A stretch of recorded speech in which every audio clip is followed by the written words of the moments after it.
Assalamualaikum warahmatullahi taala wabarakatuh. Alhamdulillahi rabbil alamin. Wassalatu wassalamu ala asyrafil anbiya'i wal mursalin wa ala alihi wa sahbihi ajma'in. Subhanaka la ilma lana illa ma 'allamtana innaka antal alimul hakim. Rabbi shrah li sadri wa yassir li amri wa hlul 'uqdatam min lisani yafqahu qawli. Rabbi yassir wa la tu'assir wa tammim bil khair, amma ba'd. Tuan-tuan, malam-malam yang kita bicarakan ini berkebetulan berbicara tentang malam-malam di barzah. Malam-malam kita, waktu mana kita dalam kubur nanti. Bagaimana untuk kita berada dalam kubur nanti? Dan bagaimana untuk kita jadi selamat daripada di waktu mana kita dalam kubur nanti, daripada yang disebut dengan azab kubur dan pertanyaan malaikat Munkar dan Nakir. Kita bicarakan 8 lebih kurang semalam. Dalam kitab disebut lebih kurang 30. Dalam satu riwayat kata, banyaknya golongan manusia yang boleh terlepas daripada azab kubur. Azab kubur ni bila berlaku? Bila kita masuk saja dalam kubur, kemudian di saat mana kita letak jenazah kita letak dalam kubur, kemudian ditutup jenazah kita dengan liang lahat, kemudian ditutup dalam liang lahat, kemudian dengan papan yang tertutup tadi, kemudian tanah-tanah yang menimbus jasad kita, di saat itu bermula dipanggil pertanyaan malaikat Munkar dan Nakir. Bila bermula pertanyaan malaikat Munkar dan Nakir ni, ada orang yang tak sanggup untuk melalui saat itu. Kerana melalui saat Munkar dan Nakir ini satu ujian yang dahsyat dalam hidup seseorang. Tak mudah kita nak lalui pertanyaan-pertanyaan ini. Kerana dengan sifat malaikat Munkar dan Nakir itu sendiri. Kemudian dalam masa yang sama juga dengan amalan kita yang penuh kekurangan ini. Kemudian pada masa yang sama juga pada kitanya dalam keadaan yang kita kebingungan berada pada hari yang pertama kita berada di alam barzah. Nak menyesuaikan keadaan jenazah kita, mayat kita dalam kubur ini, kemudian dengan pertanyaan malaikat Munkar dan Nakir. Semua itu menjadi satu gangguan pada diri kita. Kecuali kita siapkan bekalan di atas dunia ini. Di antaranya kita bincang dalam perbincangan di kalangan kita sebelum daripada ininya, kita sebut di antaranya orang yang mati syahid di jalan Allah, terselamat daripada yang disebut dengan pertanyaan malaikat Munkar dan Nakir. Kemudian siapa lagi orang yang dia hidup dia sentiasa baca surah Al-Mulk. Dalam hidup dia, segala perbuatan dia, makan minum dia, tidur bangun dia, jalan hidup dia, semua dengan surah Al-Mulk. Surah Al-Mulk di bibir dalam hidup mereka tersebut. Kemudian dekat nak tidur, dia baca 2 surah. Satu surah Al-Mulk dan satu lagi surah As-Sajadah. Ni di antara orang-orang yang boleh terlepas daripada azab kubur dan pertanyaan malaikat Munkar dan Nakir pada diri dia. Kita bicarakan panjang. Saya tak sempat nak sebut, ada satu kumpulan lagi yang disebut dalam kitab, di mana orang yang hidup dia menjadi ribat di jalan Allah. Menjadi orang-orang yang berada di jalan Allah Subhanahu Wa Taala. Maksudnya ribat. Ribat ni orang yang mengikat diri dia di jalan Allah. Siapa dia orang demikian? Ini saya nak sebut juga kepada barisan frontliner kita ini. Mereka ni sebenarnya walaupun mereka berada di barisan hadapan polis, tentera, kemudian yang disebut dengan anggota rela dan seumpamanya, kalian berpeluang untuk menjadi manusia yang ribat di jalan Allah. Dengan syarat kalian mesti diniatkan amalan yang kalian buat itu untuk mempertahankan negara dan juga mempertahankan agama Allah dalam keadaan ancaman yang berlaku. Lalu kalian gugur di saat mana kalian menjadi frontliner. Kalian dianggap orang yang ribat di jalan Allah Subhanahu Wa Taala. Berita gembira untuk polis-polis. Berita gembira untuk tentera-tentera. Berita gembira untuk rela-rela. Dan berita gembira untuk doktor-doktor dan juga para jurawat yang menjadikan diri mereka ribat di jalan Allah. Di mana mereka telah mengikat diri mereka waktu mana mereka gugur dan mereka meninggal dunia kerana dijangkiti COVID, dijangkiti dengan penyakit, lebih-lebih lagi penyakit yang kena pada diri mereka. Mereka gugur di jalan Allah.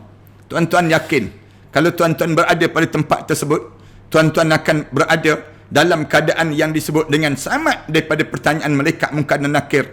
Berdasar pada hadis Rasulullah sallallahu alaihi wasallam, Rasulullah sebut, satu hari mengikat diri berjaga di jalan Allah itu lebih utama daripada puasa 1 bulan. Dan kamu bangun qiyamul lail setiap malam pada diri kamu. Dan barang siapa yang mati dalam murabatah tersebut, siapa-siapa yang gugur di saat mana dia sedang menjadi orang-orang yang terjaga pada malam hari saat mana orang lain tidur, saat dalam keadaan panas dan juga berhujan, maka ia akan dijaga daripada fitnah kubur dan dikembangkan baginya amalannya hingga hari kiamat kelak. Tuan-tuan yang menjadi polis, tuan-tuan jangan rasa duka cita di atas tugasan tuan-tuan. Tuan-tuan menjadi doktor, tuan-tuan jangan duka cita dengan tugasan tuan-tuan. Tuan-tuan yang menjadi jurawat, para jurawat, tuan-tuan jangan duka cita dengan keadaan yang berlaku pada tuan-tuan. Berbanggalah kerana kalian mempunyai ganjaran yang besar yang Allah sediakan. Katakanlah kalian gugur di saat mana kalian berada di front liner ini sendiri. Tiba-tiba kalian gugur. Saat tersebut tempat kalian masuk dalam kubur, tiada azab kubur dan tiada pertanyaan malaikat munkar dan nakir. Demikian juga pembawa-pembawa makanan, grab food dan yang ada ni sendiri. Semua yang mereka sanggup mengorbankan diri mereka kerana Allah Subhanahu Wa Taala, menjadi orang yang mempertahankan agama Allah Subhanahu Wa Taala. Peluang kalian besar dengan syarat kalian dijelaskan dan diberitahu bagaimana tanggungjawab yang perlu ada. Sehingga kan di saat mana kalian bertugas, kalian jangan tinggal solat, kalian jangan mendedahkan aurat, kalian jangan sampai peringkat berbuat maksiat, tetapi penuhi tugas-tugas kalian tersebut dengan benar-benar kita mentaati perintah Allah Subhanahu Wa Taala. Berita gembira yang kita baca dalam hadis-hadis Rasulullah sallallahu alaihi wasallam sebut, setiap mayat akan ditutup amalannya kecuali yang mati dalam keadaan mengikat dirinya di jalan Allah. Semua jenazah-jenazah, Rasulullah kata dalam hadis yang diriwayatkan oleh At-Tabrani, digambarkan, disebut Rasulullah sallallahu alaihi wasallam sebut, semua amalan-amalan ini akan ditutup bila kematian seorang itu, kecuali bagi mereka mengikat diri di jalan Allah Subhanahu Wa Taala. Maka dia akan mengembangkan amalannya itu baginya hingga hari kiamat dan mengamankan daripada fitnah kubur yang berlaku tersebut. Ini di antara mereka-mereka yang digambarkan. Demikian juga dalam riwayat At-Tabrani. Dalam riwayat At-Tabrani sebut, barang siapa yang meninggal dunia dalam keadaan dia mengikat dirinya di jalan Allah, maka Allah mengamankan daripada fitnah kubur untuknya. Siapa yang mengikat diri di jalan Allah ni? Para doktor, para jurawat, para asatizah, para yang disebut dengan para polis, tentera-tentera yang menjaga sempadan-sempadan daripada dicerobohi, kalian akan diberi pahala yang disebut dengan ribat di jalan Allah Subhanahu Wa Taala. Saya tengok bagaimana polis-polis yang saleh. Sepanjang saya berada di Pulau Langkawi, saya dapati cerita-cerita tentang polis yang baik di Pulau Langkawi. Polis-polis semayang sunat duha dan dibuat kuliah di kalangan polis-polis di Pulau Langkawi. Ni bagusan OCPD yang saya dipahamkan tuan OCPD di Pulau Langkawi yang menggerakkan anggota-anggotanya menjadi anggota-anggota yang menjaga agama Allah Subhanahu Wa Taala. Semayang sunat duha saya dipahamkan demikian. Kemudian dalam keadaan yang kita berjumpa dengan tuan OCPD ni, orang yang lembut, orang yang adanya agama pada diri dia. Saya dipahamkan beliau juga berkhutbah Jumaat, memberi penerangan pada masyarakat tentang ajaran agama Allah Subhanahu Wa Taala. Satu kebaikan yang ditunjukkan ini sendiri. Ini di antara contoh-contoh yang kita sebut frontliner yang ada di kalangan kita ataupun di kalangan tentera-tentera yang disebut dengan rela, APMM dan seumpamanya. Semua di kalangan maritim yang jaga lautan-lautan, yang di antara orang-orang yang bertugas dalam keadaan yang negara kita sedang diserang dengan musuh yang tak nampak ini. Maka di antara mereka gugur di jalan Allah. Ada yang gugur di saat mana mereka gugur, sebenarnya mereka mendapat pahala ribat. Ini cerita yang kena dipahami di kalangan masyarakat kita ini sendiri. Tuan-tuan, saya tak bercadang nak cerita lagi tentang mereka yang terlepas daripada pertanyaan malaikat munkar dan nakir di dalam kubur, dalam jumlah yang di antaranya mereka yang mati pada malam Jumaat. Kemudian mereka meninggal dunia pada hari Jumaat. Dalam hadis-hadis cerita demikian. Walaupun hadis tersebut hadis dhaif. Nama dia hadis dhaif, bukan hadis maudhu', tetapi hadis tu hadis dhaif. Tetapi di sudut amalan para alim ulama mengambil kira. Dalam kitab-kitab Imam Qurtubi, dalam kitab Jalaluddin As-Suyuti, dalam kitab-kitab para alim ulama yang Syekh Mahmud Al-Mishari, semua di kalangan mereka cerita kelebihan kematian pada malam Jumaat dan juga kelebihan yang ada pada malam Jumaat ataupun hari Jumaat walaupun hadis itu hadis dhaif yang diiktiraf dhaif, tetapi bukan hadis maudhu'. Hadis maudhu', hadis yang tolak terus. Ini bukan hadis dhaif. Dia boleh jadi dhaif di sudut sanad, boleh jadi dhaif di sudut matan. Tetapi kita sebut orang mukmin di kalangan kita ni hadis dhaif, kita tetap beramal. Walaupun dia tidak sampai darjat yang disebut dengan darjat yang namakan dengan darjat sahih, tetapi jangan terlibat dengan masalah akidah saja. Kalau terlibat dengan masalah akidah, itu lain. Itu perbincangan lain. Ulama bincang tentang status hadis dhaif tersebut. Saya tak bercadang untuk nak membicarakan demikian. Kadang-kadang ada orang kita, dia belajar sikit tetapi dia menafikan ilmu orang yang belajar banyak dalam hidup dia. Dia belajar dengan Google je. Ada orang kita ni, dia bukan pakar hadis pun, tapi dia belajar sikit je dalam hidup dia.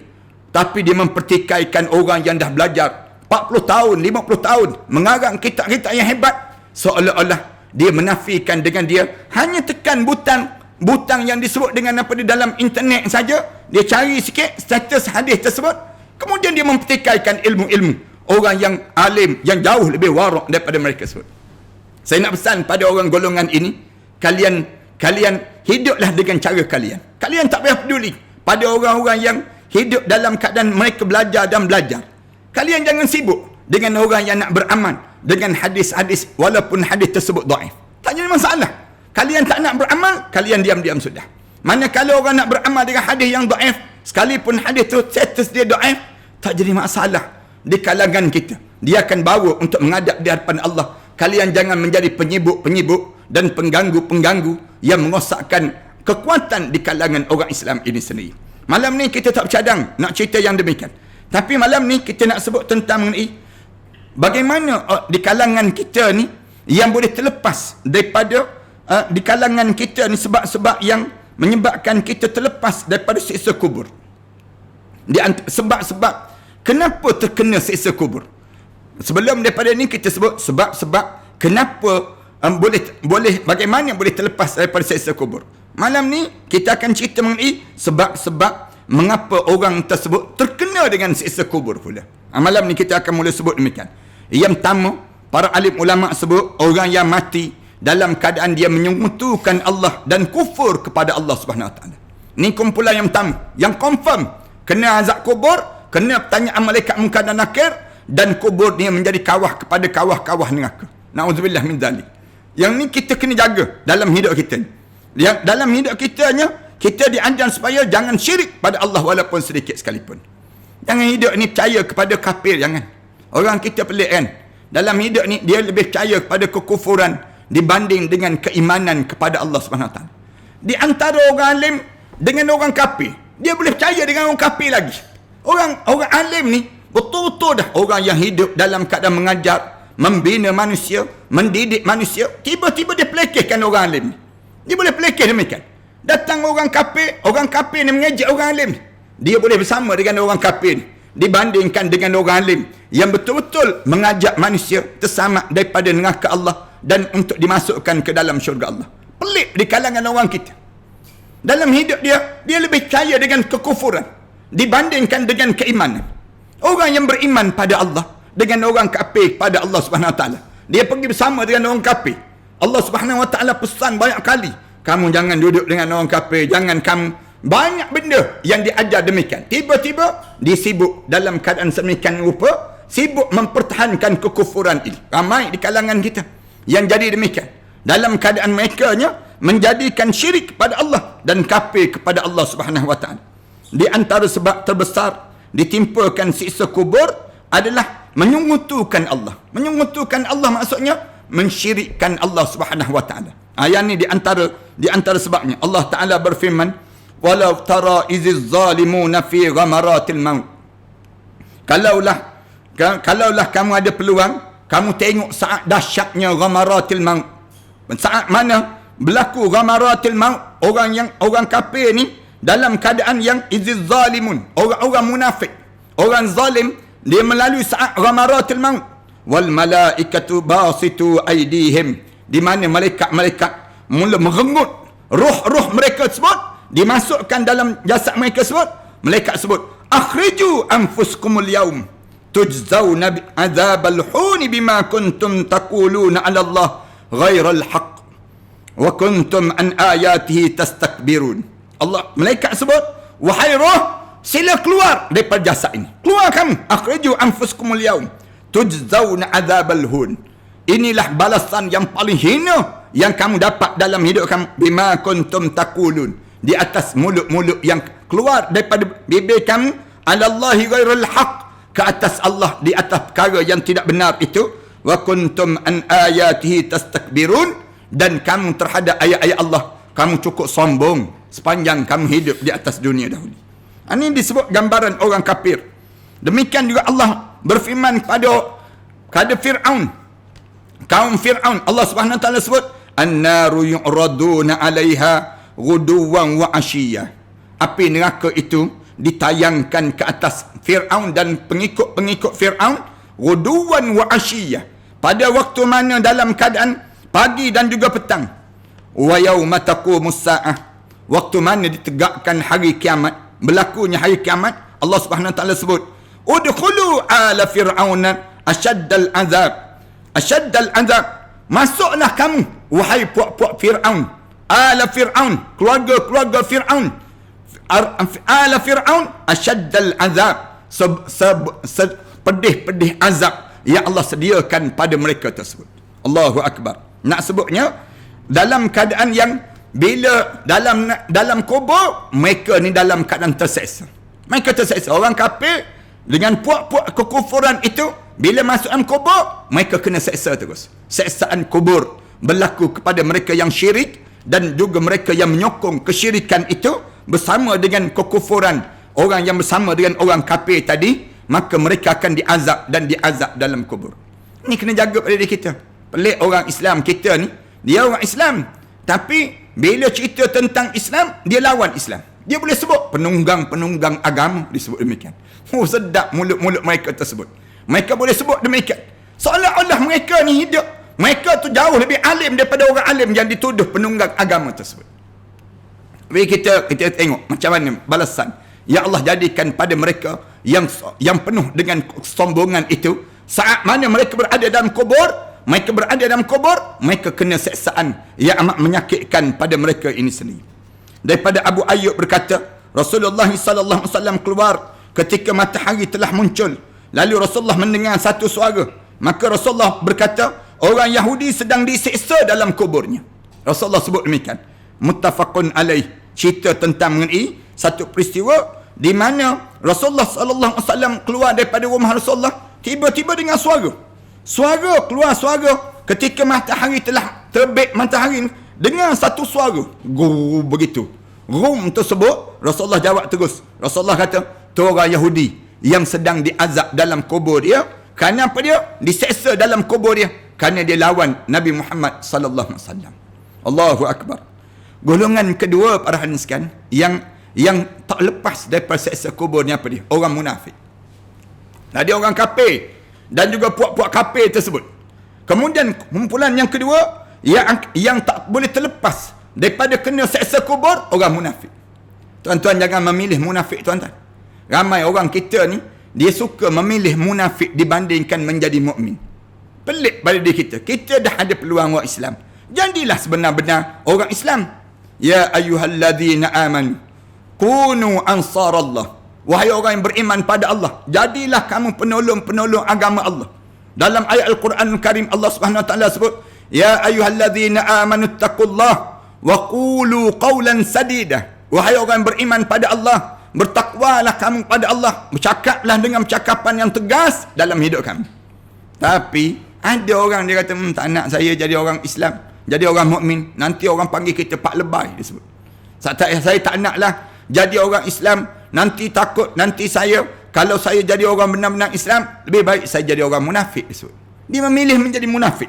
Tapi orang yang munafik ni, ganjaran apa yang dapat? Masuk je dalam kubur, jumpa terus azab. Azab bagi mereka yang hidup dia menjadi kemunafikan dalam hidup. Tuan-tuan, munafik ni boleh terjadi macam mana? Kita sebut demikian. Ulama-ulama kata, munafik ni melalui 3 sebab. Yang pertama, munafik pada keyakinan. Dia teragak-agak dengan Islam. Teragak-agak dengan Islam ni ramai orang kita. Islam ni betul ke tak betul? Islam ni Kalau saya bersama dengan Islam, apa yang saya dapat? Disebut demikian. Ni orang munafik keyakinan dia panggil. Ramai. Habis tu, saya lebih yakin dengan nasionalis, saya lebih yakin dengan liberalis, saya lebih yakin dengan ism selain daripada ism Islam. Dalam hidup, orang mukmin dia kena letak dalam diri dia keyakinan hidup hanyalah dengan Islam. Wala tamutunna illa wa antum muslimun. Jangan kamu mati kecuali saat mana kamu mati, kamu benar-benar menjadi seorang muslim. Ini cara dalam hidup kita. Yang pertama, munafik pada keyakinan. Yang kedua, munafik pada ibadah. Munafik pada ibadah ni saya sentiasa sebut. Ramai di kalangan kita yang Allah Subhanahu Wa Taala sebut, wa idza qamu ila salati qamu kusala yura'una nas. Kalau nak ajak semayang, mereka orang munafik ni, mereka bangun dalam keadaan kusala, berat-berat je nak semayang. Wa idza qamu ila salati qamu kusala yura'una nas. Kalau dia nak buat amalan sedekah, dia nak buat satu benda tersebut, dia nak buat amalan-amalan ni, dia nak tunjuk-tunjuk pada manusia. Yura'una nas. Jaga-jaga yang ni. Yang ni yang kita bincang panjang dalam bab ni. Maknanya, tolong jaga yang disebut dengan yang ibadah di kalangan kita ini sini. Tolong jaga ibadah. Dan yang ketiga, tolong jaga akhlak. Berdasar pada hadis Rasulullah sallallahu alaihi wasallam, Rasulullah sebut ayatul munafiq thalatha. Tanda-tanda orang munafik ni ada 3. Rasulullah sebut. Idza haddatsa kadzaba. Kalau cakap, bohong terus. Perangai akhlak yang buruk. Ni tak patut ni. Di kalangan orang Islam, tiba-tiba bercakap bohong. Sama-sama orang Islam lah tu, berbohong dengan orang Islam. Kemudian, wa idza wa'ada akhlafa. Kalau dia berjanji, dia mungkiri janji. Janji tak boleh. Sebenarnya sebelum kami dapat dahulu, memang kami berjanji begini-begini. Tapi dia kata dah dapat ni, rupa-rupa tak boleh nak buat. Dia panggil demikian. Kamu mungkiri janji. Dia sebut, kita ni ada harta benda. Kita ni ada. Kalau kita dapat, maka kita akan laksanakan sedemikian rupa. Maka dia, tapi tiba-tiba bila dia dapat, dia mungkiri janji. Wa idza wa'ada akhlafa. Bila berjanji, mungkiri janji. Yang ketiga, wa idza tumina khana. Dia beri tanggungjawab, dia khianat. Dia elok-elok dia beri tanggungjawab pada diri dia. Dia beri pada diri dia amanah, tanggungjawab dalam hidup dia. Pergi lompat, cari tempat-tempat lain. Cari tempat-tempat dia buat khianat kepada apa yang telah dipertanggungjawab pada diri dia. Orang ni sama orang munafik dalam hidup ni. Kena faham di kalangan kita ni. Ramai di kalangan kita ni yang kita nampak bahawa hidup kita ni tak apa, kita boleh sekejap begini, sekejap begitu. Tak boleh dalam Islam.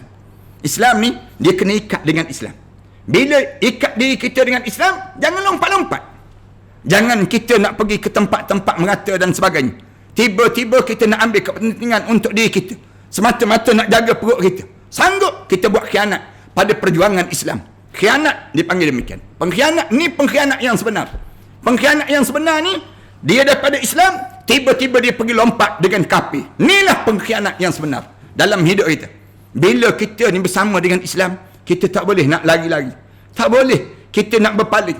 Bila kita berpaling, maknanya kita berpaling tumit dan kita buat khianat kepada orang Islam yang telah memberi tanggungjawab pada kalian. Tiba-tiba kalian lari daripada tanggungjawab ini. Kalian semata-mata nak jaga perut kalian, nak jaga yang disebut dengan apa dia, keuntungan kalian.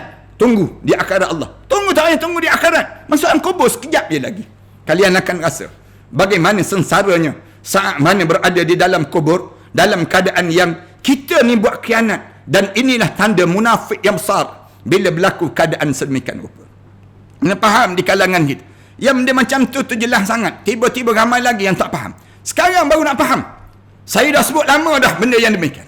Tiba-tiba yang saya sebut zaman ni tak faham-faham. Sekarang baru nak faham. Bila terkena batang hidung sendiri. Waktu mana tak terkena batang hidung dulu? Waktu mana terkena batang hidung dulu, kenapa tak faham-faham? Di kalangan kita. Ramai di kalangan kita demikian. Orang kita ni seolah-olah dia bila kena pada diri dia, dia nampak pada diri dia. Waktu dulu kita sebut dahulu. Kenapa tak buat? Yang kita sebut ni hukum agama. Bila kamu lari daripada medan juang, kamu lari lompat daripada tempat yang kamu ada dah, kamu diberi tanggungjawab, kamu lari, kamu buat khianat dalam hidup kamu. Kamu buat khianat ni, kamu kena jawab sampai depan Allah Subhanahu Wa Taala nanti. Ni puak-puak munafik. Saya nak sebut, jaga-jaga kita dengan puak-puak munafik ni sendiri. di kalangan kita ni ramai orang munafik. Sungguhnya kaum munafik tu lebih berbahaya bagi orang Islam daripada kaum kafir. Kafir jelah nampak. Tapi kalau munafik ni talam dua muka. Puak-puak munafik ni talam dua muka. Di antara yang oleh demikian cara terang-terangan menunjukkan permusuhan mereka terhadap Islam dan para pemeluknya. Kalau kafir nampak terang. Manakala mereka lah yang menyalakan api fitnah di antara umat Islam dan menghancurkan dinding Islam itu. Orang munafik ni kerja dia demikian. Lagu-lagukan orang Islam. Nak suruh rosak, hilang reputasi, buat khianat pada orang Islam ini sendiri atas nama Islam itu sendiri. Kerana itulah Allah menyalakan api dalam kuburan mereka sebagaimana mereka menyalakan api fitnah di antara umat Islam. Ini perangai ni orang munafik. Ada ke zaman kita? Ada sampai Allah tegur pada kita ni bila kita berhadapan dengan puak munafik. Allah pesan, "Fama lakum fil munafiqina fi'atain wallahu arkasahum bima kasabu aturiduna an tahdu man adallallah aturiduna an tahdu man adallallah wa man yudlilillah falan tajid lahu sabila." Allah sebut, kenapa kamu dengan puak munafik kamu jadi dua puak? Fama lakum fil munafiqina fi'atain. Mengapa kamu kalau berhadapan dengan orang munafik kamu jadi dua puak? Satu puak yang sebut memang munafik. Satu lagi puak yang kata apa dia? Dia kata, tak boleh ustaz, jangan sebut-sebut orang munafik ni. Dia kata, manalah tahu dia balik semula pada kita. Allah tegur terus, "Fama lakum fil munafiqina fi'atain." Mengapa kamu berhadapan dengan orang munafik jadi dua puak di kalangan kamu? Wallahu arkasahum bima kasabu. Sedangkan Allah telah menjerumuskan mereka ke dalam kekufuran disebabkan apa yang telah mereka usahakan. Wallahu arkasahum bima kasabu. Mereka jadi munafik itu punca apa? Punca perangai mereka lah. Hati berbolak-balik. Hati yang sekejap sana, sekejap sini. Sekejap dengan kafir, sekejap dengan orang Islam. Wallahu arkasahum bima kasabu. Lalu Allah Subhanahu Wa Taala tanya, "Aturiduna man adallallah? Aturiduna an tahdu man adallallah?" Adakah kamu berasa nak bagi petunjuk bagi orang yang disesatkan oleh Allah? Allah nak sesat dah mereka tersebut. Kamu nak bagi petunjuk pada mereka tersebut. Orang yang munafik ni sendiri. Wa man yudlillah.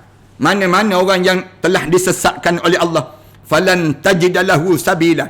Nescaya tidak akan dapat jalan penyelesaian dan jalan pulang untuk di jalan Allah Subhanahu Wa Taala ni sendiri.